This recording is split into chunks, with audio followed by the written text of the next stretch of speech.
nous a instruit plus d'une fois lors des conseils des ministres pour mettre fin au phénomène de banditisme urbain qui sévit dans certaines grandes villes du pays, y compris dans la capitale qui est la ville province de Kinshasa. Les Kuluna continuent de s'aimer mort et désolation dans la capitale ainsi que dans d'autres villes du pays. Les Kuluna endeuillent nos familles. Et il était question pour nous de pouvoir exécuter les instructions de la haute hiérarchie en mettant en place la commission de lutte contre le banditisme urbain. Cette commission est composée des hauts magistrats, militaires et civils, composée également du commissariat provincial de la police, va travailler sous l'opération Zéro Kuluna dans la ville de Kinshasa, tout comme dans d'autres villes du pays. Elle va travailler pour traquer jusqu'à leur dernier retranchement pour les Kuluna qui sèment mort et désolation.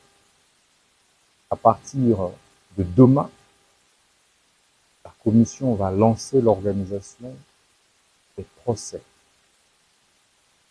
en flagrance contre tous les Kuluna.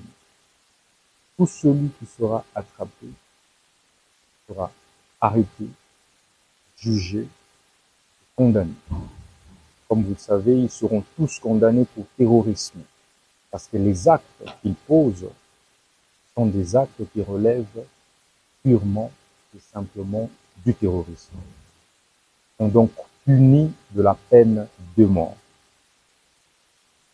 La commission a également décidé de faire exécuter la peine de mort, mais également transférer tous les condamnés Kuluna dans des prisons de haute sécurité.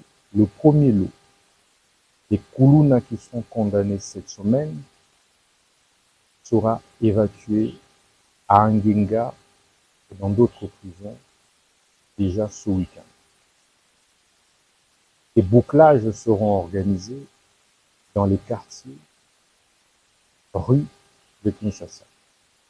Tous les enfants Kuluna qui seront identifiés et arrêtés comme tels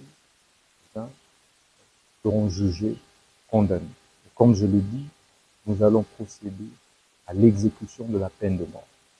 Parce que la Bible dit, qui tue par l'épée, périt par l'épée.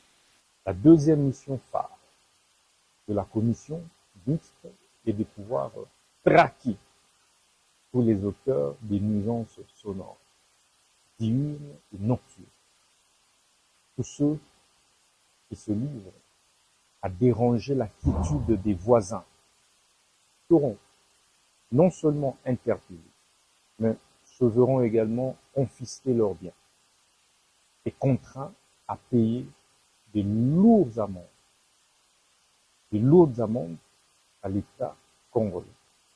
Cela va dissuader les uns et les autres, va dissuader ceux qui pensent qu'ils n'ont que des droits et non des devoirs envers eux. Nous voulons que les Congolaises et Congolais puissent fêter paisiblement, puissent vivre tranquillement en lieu et place de faire face à ces brouhahas dont ils sont victimes.